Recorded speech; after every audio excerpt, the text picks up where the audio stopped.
मी ना एकदा का ठरवलं, की हे काम करायचंच आहे, तर मग कितीही दमले किंवा कितीही वेळ झाला, तरी ते पूर्ण करायचा माझा प्रयत्न असतो. काल भरपूर कामं केली. ती करता-करता जवळपास 4 वाजलेत. मग विचार केला आता म्हणजे किचन क्लिनिंगला काढू की नको? पण भरण्या वगैरे ना आधीच घासून ठेवल्या होत्या. मी म्हटलं चला एक मोठं काम झालेलं आहे, तर इतरही कामं आटपूनच घेऊयात.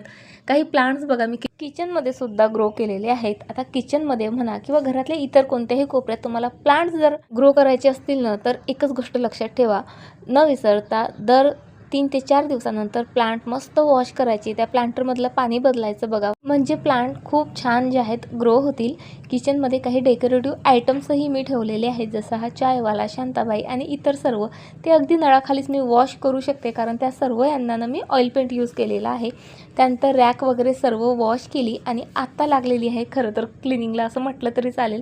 सर्वात आधी जे आहे एक्झॉस्ट फॅन मस्त घासून पुसून क्लीन केला. खिडकी वगैरे सर्व वॉश केली. त्यानंतर व्हिनेगर, खायचा सोडा आणि विम लिक्विडच्या सोल्युशनने सर्व भिंत व्यवस्थित क्लीन केली. या भिंतीला सुद्धा मी ऑइल पेंट दिलेला आहे बरं का.